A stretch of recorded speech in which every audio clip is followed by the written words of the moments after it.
Bila ngomongin soal pelet, siapa sih nggak kenal pelet?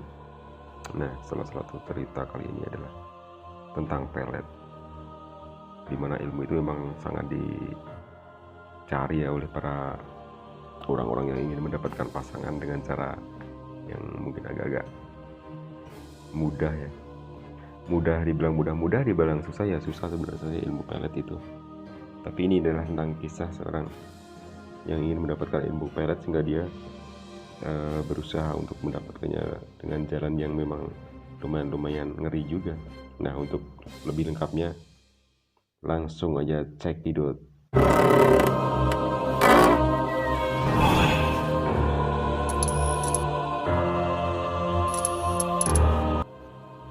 Bau harum tubuhnya semerbak begitu wanita yang dipanggilnya itu lewat di depanku.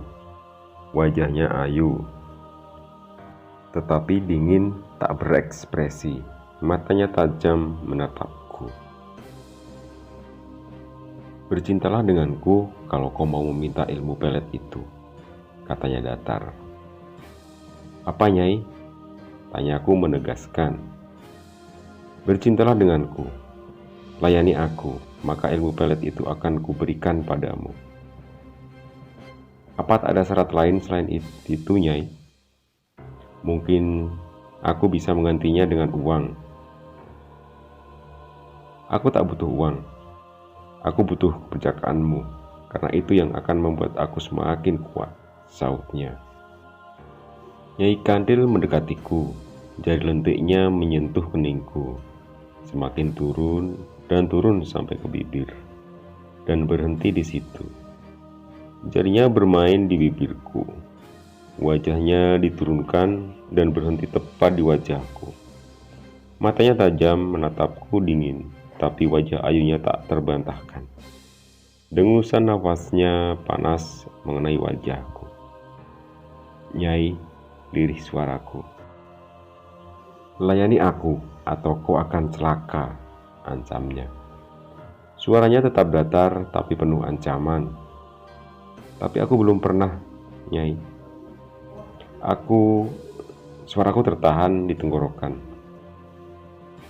Karena itulah aku mau memberikan ilmuku padamu. Kalau kamu sudah tak berjaka, maka aku tak akan memberikan ilmu itu, ucapnya sambil mendekatkan wajahnya hingga tak berjarak. Dengusan nafasnya terdengar memburu, panas menyapu wajahku yang berkeringat. Jantungku berdebar.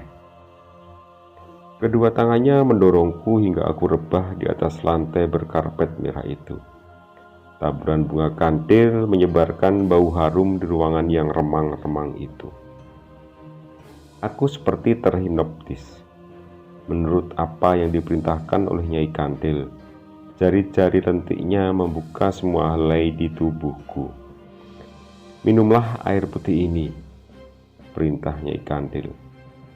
Aku pun mengikuti perintahnya. Air yang diberikan Nyai Kantil kuambil dan meminumnya. Dan setelah itu aku tak ingat apapun, semuanya mendadak gelap.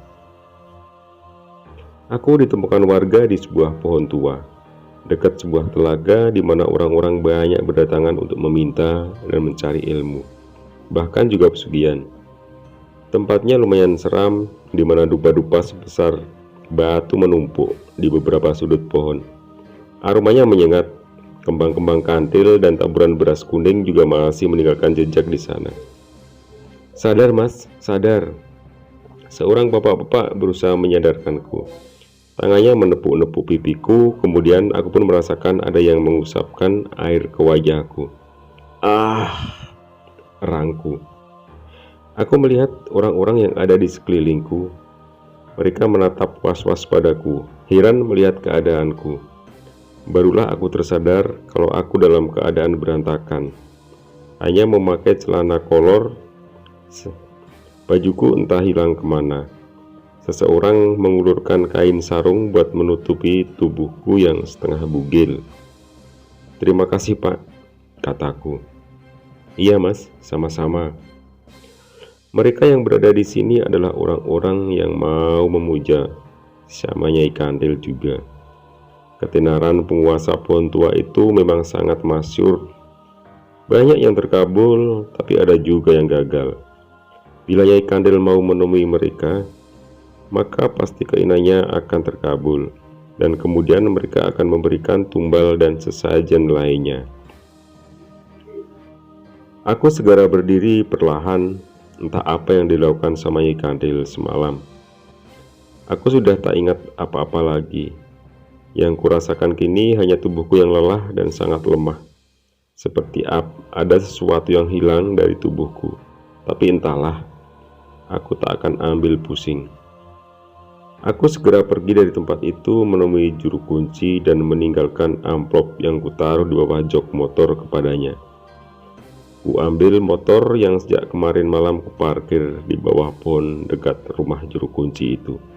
Ku hidupkan dan langsung meninggalkan tempat itu.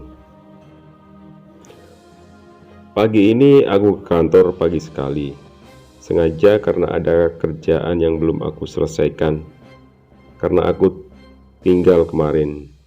Suasana masih sepi, tetapi security nampak masih terjaga karena belum ada pergantian shift. Pagi Mas Bram, sapa Pak Darno, security yang dinas malam tadi. Matanya nampak kuyu karena begadang tadi malam. Pagi juga Pak Darno, tumben awal sekali Mas.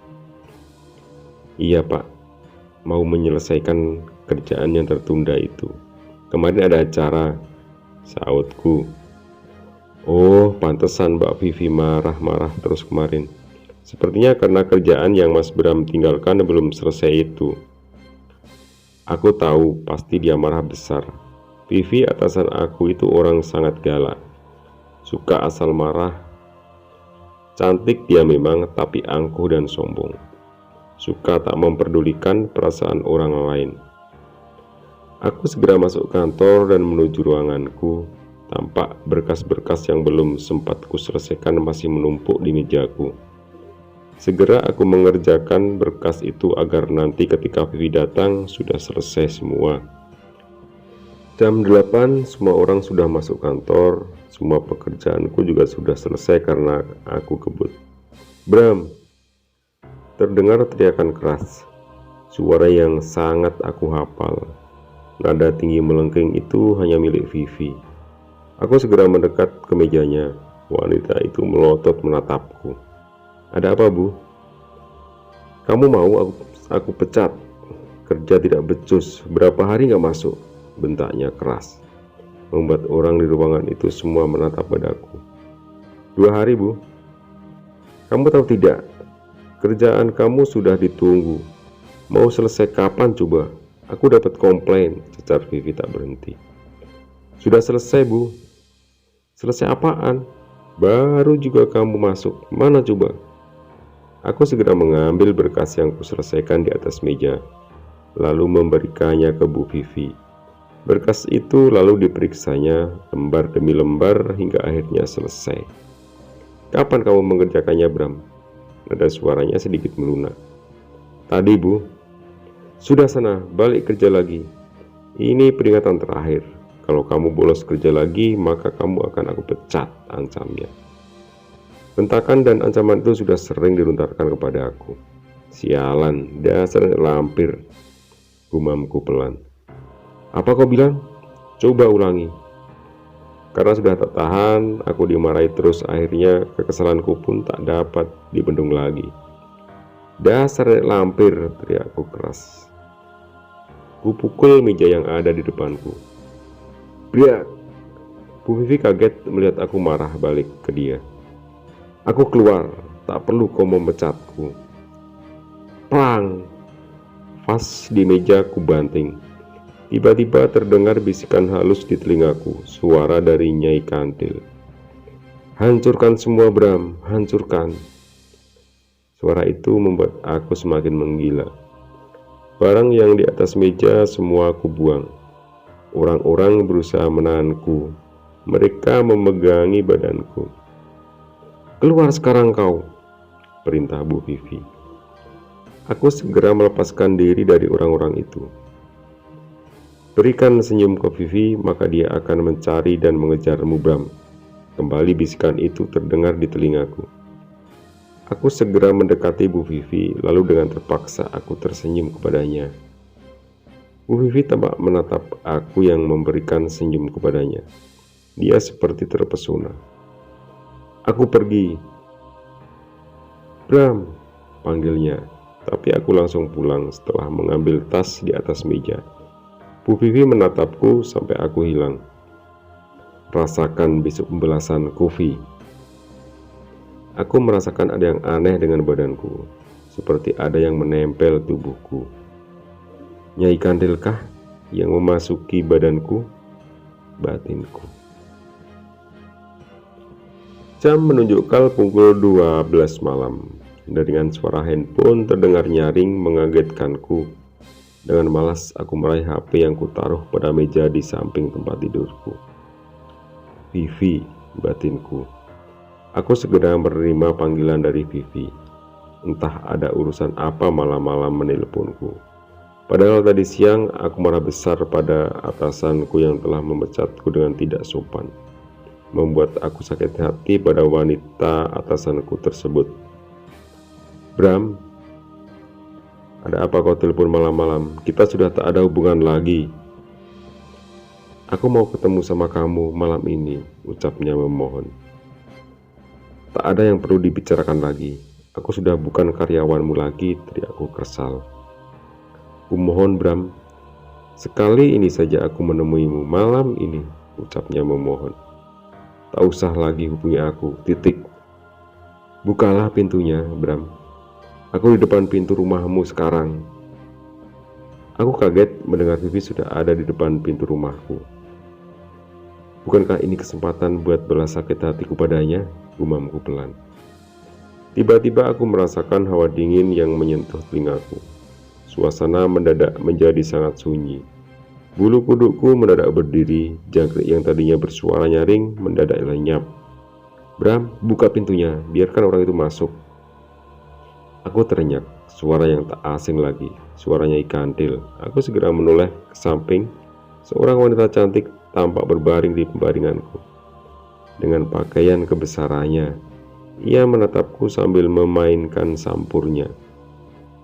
"Nyai Kandil, biarkan dia masuk ke rumahmu. Aku akan menikmati malam ini bersamamu, Bram." Dengan cara merasuki tubuhnya, "Aku ingin bercinta denganmu, Bram," ujarnya penuh penekanan. Matanya tajam mengancamku. Aku tak pernah tahu kalau Nyai Kandil akan terus mengikutiku setelah memberikan pelet kepadaku. Aku tak pernah berpikir kalau akan seperti ini kejadiannya. Ia tampak mengancamku, matanya seperti api yang membakarku. "Baiklah Nyai Kandil," sautku gagap. "Cepat," ancamnya. Aku segera keluar kamar, lalu berjalan menuju keluar, membukakan pintu buat Vivi. Suasana tampak gelap. Vivi berdiri depan pintu. Tiba-tiba mataku tertuju pada bayangan di belakang Vivi. Nyai Kandil. Bayangan Nyai Kandil tiba-tiba berubah menjadi asap dan masuk ke tubuh Vivi dengan cepat. Vivi nampak bergetar, lalu tatapan matanya tajam menatapku. Ia segera masuk ke rumah, lalu menyeretku menuju ke dalam kamar. Aku seperti kerbau dicocok hidungnya. Menurut apa yang dia perintahkan tanpa aku bisa melawan. Aku hanya pasrah, tak ada kekuatan untuk melawan Nyai Kandil yang merasuki tubuh Vivi. Dengan ganas dan liar, ia menggumuliku. Aku seperti berada di dunia lain yang mempengaruhi semua otakku. Menikmati semua permainan Vivi yang dikuasai oleh Nyai Kandil hingga tak sadarkan diri. "Mas, sadar mas." Aku merasa seperti ada orang yang berusaha membangunkanku. Aku hanya merasakan lelah dan capek di seluruh badan. Tak ada tenaga sama sekali. "Saya di mana, Pak?" tanyaku sambil membuka mata. Tampak gelap sekali, tetapi aku mendengar beberapa orang berbicara di dekatku. "Di bawah pohon beringin tua, Mas," jawabnya tenang. "Apa?" "Kamu berada di istanaku, Bram. Karena kau akan jadi bagian dari penghuni pohon beringin tua yang telah kau datangi untuk mendapatkan pelet dariku." Suara Nyai Kandil itu terdengar nyaring di telingaku. membuat aku tak sadar kembali. Nah, itulah teman-teman akibat dari pelet itu ya. Ilmu pelet itu memang sangat berbahaya karena bisa membalik ke tubuh kita sendiri ya. Jadi nggak usah lah kalau mau cari cewek, nggak usah pakai pelet-pelet segala, natural saja biar nanti dapat ridho dari Allah ya. Udah segitu aja, jangan lupa like, subscribe dan juga komen ya.